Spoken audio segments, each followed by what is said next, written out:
apologize for the delay and for the few days that we've not really been able to do this. I'm still currently active military orders at Fort McClellan, so I had to come back and handle a few things today so we could do this, and had to get really into the details of the case. I am informed of things when I'm away, but a lot of times I don't get all of the in the weeds type stuff. So I had to sit down and really look at it today and get all of the details and talk to the investigators to make sure that I wasn't going to put out something that he didn't want me to put out. Because this is still an ongoing investigation, and as of right now they're charged but are not convicted, so we still have to protect evidence as much as we can when it comes to statements and things of that nature. But I do want to address the case where a young child, the age of 4 years old, was wounded in a house in the Sugarland Lake area, and that address is 502 Holiday Drive in Oneonta. We have two subjects that we currently have custody in our jail: Alexander Corey and Cassandra Lynn Lutz, the parents of the child who was injured during this incident. I'll give you just a brief synopsis if that's okay, and at the end, if you have some questions, I'll do my best to answer those questions.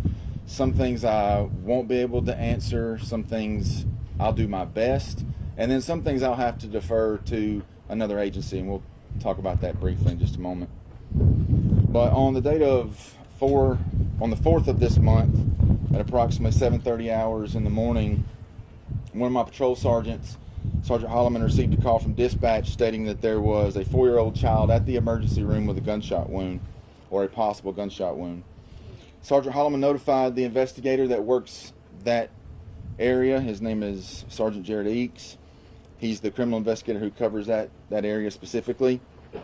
Sergeant Eakes went to the hospital to make contact with the victim, and while he was there, he also made contact with our two suspects that we have in custody today.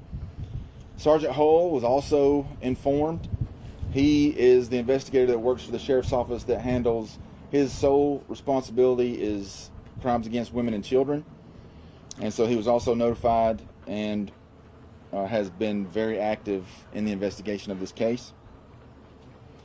Sergeant Eakes, when he went to the hospital, he spoke to both the offenders and to the victim to try to understand what was going on and what had happened. When Sergeant Eakes arrived at the hospital, he did speak to a charge nurse who advised him that the mother was in the hospital with the child, yelling at him, making statements like, "See, this is what happens when you play with guns." The child did have a belt tied around his arm, acting as a tourniquet, but he also had a wound in his leg where there was nothing on his leg wound at the time. And the nurse at that time did not know if he had been shot once or twice, but indeed he had been shot once and had 2 wounds from that one shot. Sergeant Eakes obtained both parents' personal information while he was there at the hospital and spoke with doctors at the ER as well. And when he asked the child what happened, the child said, "I got shot by a gun." The child was then airlifted from the hospital here in Oneonta to Children's Hospital, where he underwent surgery. Thankfully, I can report today that the child is stable. He is still in the hospital at this time, recovering from that surgery. But again, we are just very thankful he's alive and will make a recovery. Both the offenders did agree to come to the sheriff's office when asked and for questioning. They did come to the sheriff's office for an interview, and while they were here, as they were preparing, Sergeant Eakes was preparing to take them back to the investigator or to the room for questioning, the mother did make the statement that she was scared to death of the state of Alabama because she was told that they would take her children from her, and that's precisely what we did. Cassandra's statement made references to where she was during the incident, what she had heard, what she observed when she got inside to where the child was. She did state that they were able to put the belt on him for a tourniquet and load him up and take him to the hospital in their truck.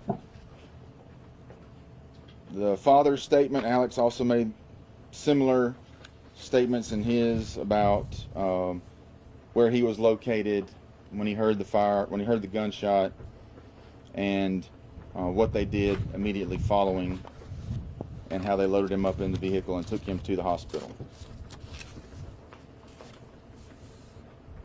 Investigators were able to obtain 2 search warrants for the residence. Once they were inside the residence, they located several items and several interesting pieces of evidence. And some of those items are a large glass smoking pipe, 1 jar of green leafy substance believed to be marijuana, 1 small red silicone pipe, 17 plastic bags that also held a green leafy substance that's believed to be marijuana, a grinder, 2 glass pipes also for smoking illegal substances, a wooden pipe, 1 small jar with a green leafy substance also believed to be marijuana, a set of scales which is used for weighing in narcotics, 1 Springfield XD 9mm handgun, 1 Ruger 357 Magnum revolver.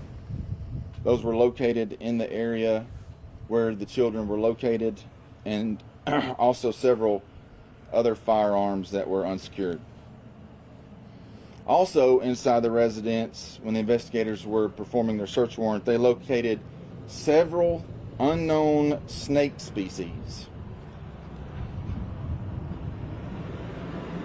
And even though we don't know exactly what kind they are, we do believe that they all appear to be in the constrictor family.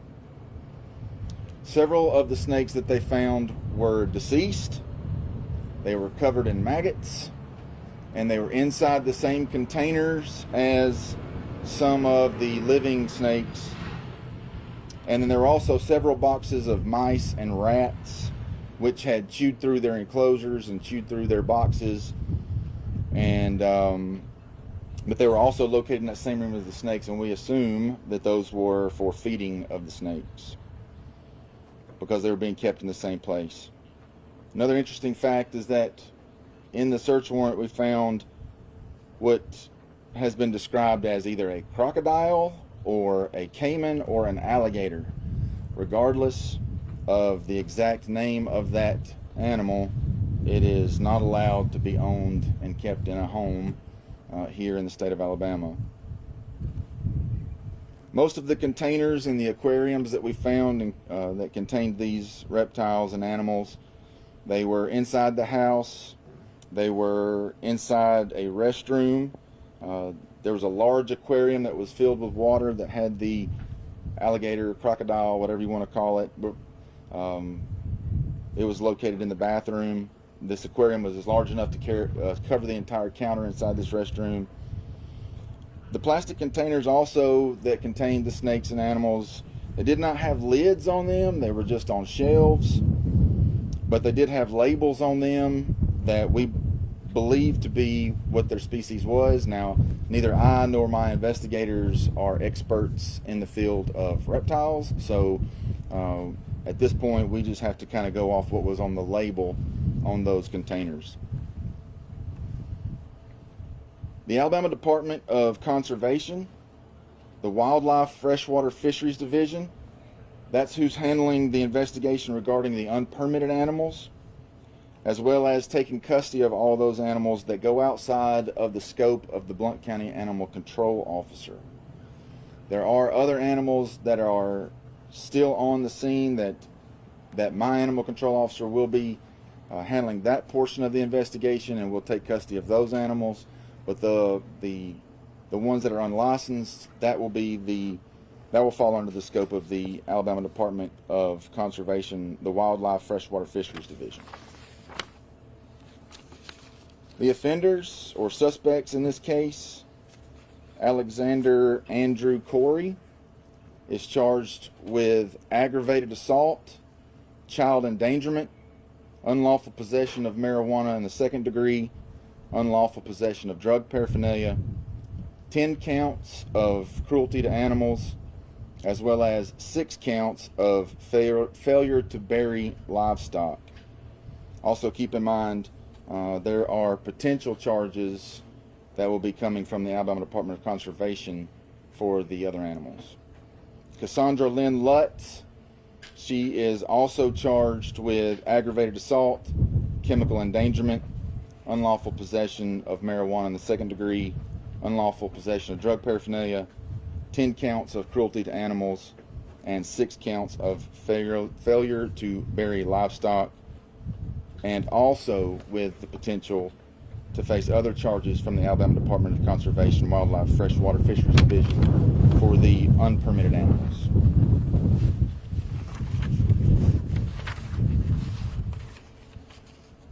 Our victim in this case, 4-year-old that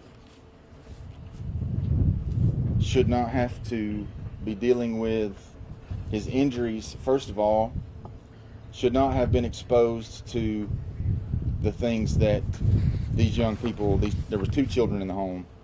DHR was notified. They did come and take custody of both children. It was described to me by my investigators that the home that they lived in was unfit for human habitation. Foul odors, as well as the wildlife that was inside the home, the decaying and decomposing dead animals that were inside the home.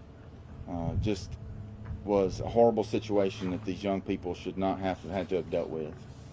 We're saddened for those children, but we are thankful today that, again, that the young child is alive today, and hopefully he'll be placed in a home that will love him and be able to help him to understand this is not normal behavior. Now, like I said, I'll be glad to take questions. Hopefully I can answer some of them. I'll do my very best. So if you have any questions, yes, ma'am. Are you able to tell us the age and gender of the other child? It was a younger brother. So that child's younger than the boy? Yes. I know you mentioned you believe those snakes to be in the constrictor family. Do you and your investigators at this time believe that any of these snakes are venomous? At this time, we don't believe they are. We were told that there were so many snakes inside these containers that some of them may not require a permit to own, but that is something that Department of Conservation will investigate and get to the bottom of.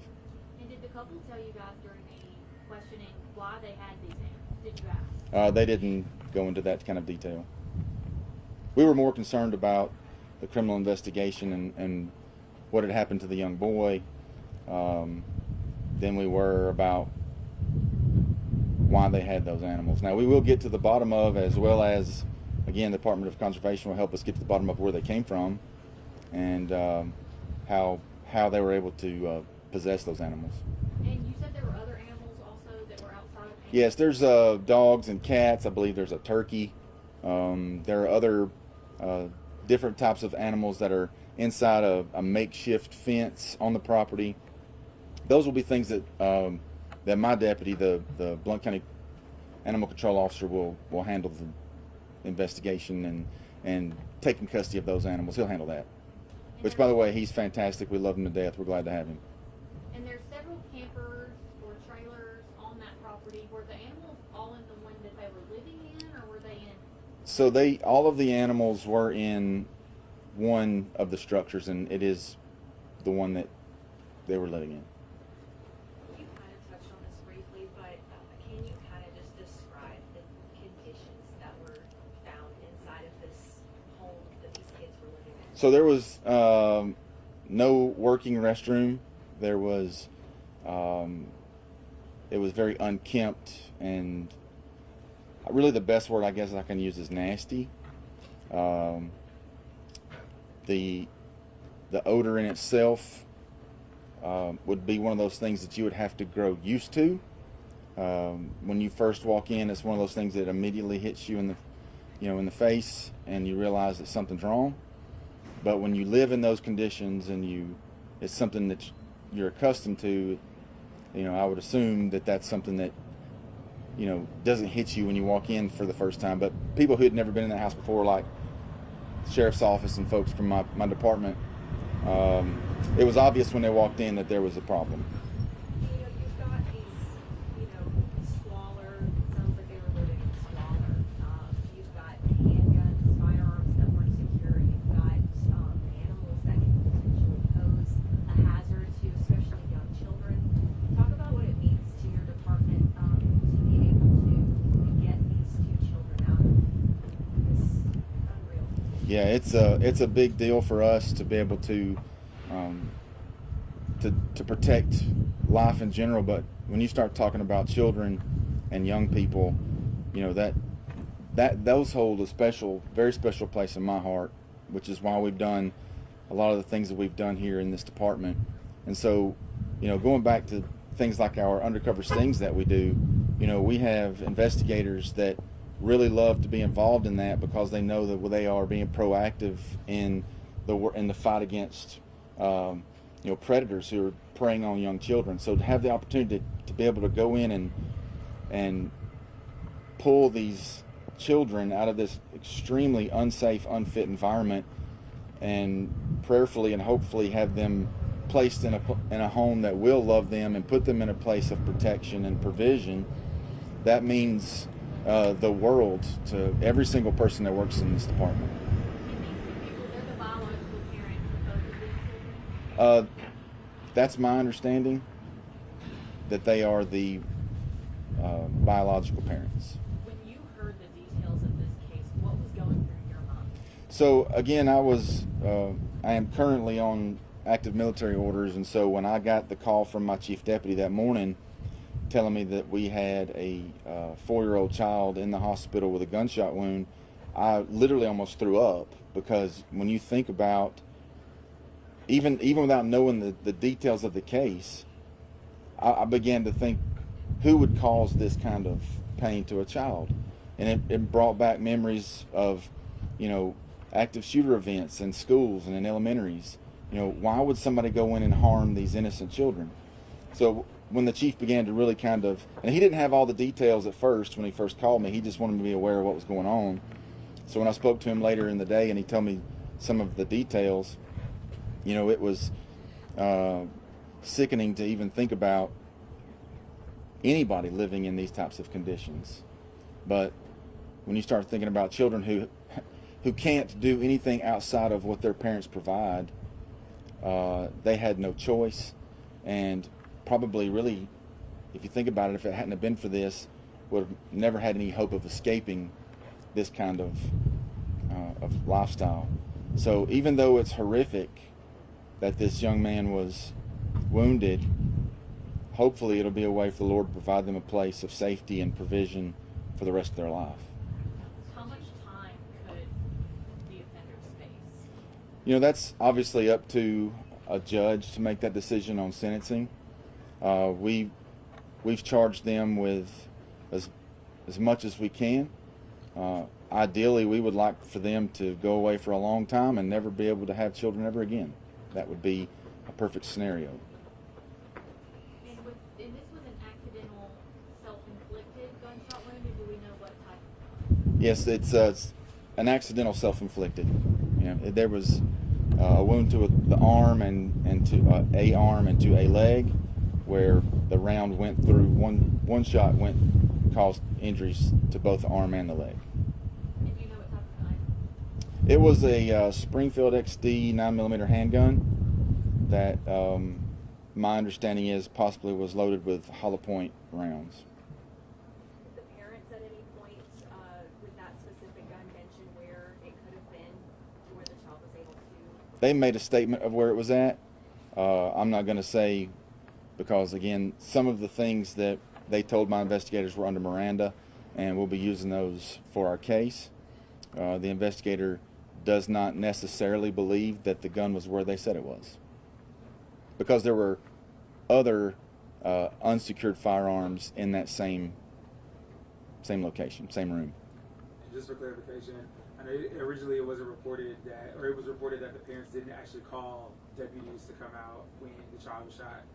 Did that call, or did you all find out about that when they got to the hospital? Yeah, so Doctors and nurses, they are mandatory reporters, and anytime someone comes in with a gunshot wound, they have to notify law enforcement. And that's how we found out, is they called dispatch, and dispatch notified us. Did they say why they didn't call 911? They did not. Would you be able to tell us? I'm trying to be careful. I Sure. hope you understand. Would you be able to tell us at this point where the mother and father were in relation to the home around the time of the child shot themselves? My understanding is the mother says she was in the kitchen and the father was outside. And this happened inside the home when the child was shot. Yes, And did they take the other child with them to the hospital? they did. They did take the other child to the hospital with them. Switching gears to the crocodile came, and we don't know what it is yet, but it's something in the crocodilia family. Right. Hearing that, whenever you were briefed on the situation, did that come as any shock Oh, to you that was in Blount County? Absolutely, it shocked me. You know, there's always been, I'm not even going to say speculation, there's been proof of alligators in Inland Lake. There's a lot of stories about why they're there. I have seen the video of them and pictures of them. But for someone to have one in their home in an aquarium, especially when it's described as a crocodile, not an alligator, that obviously was extremely jarring for me.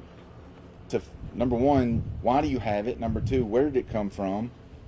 And you know, what do you intend to do with it?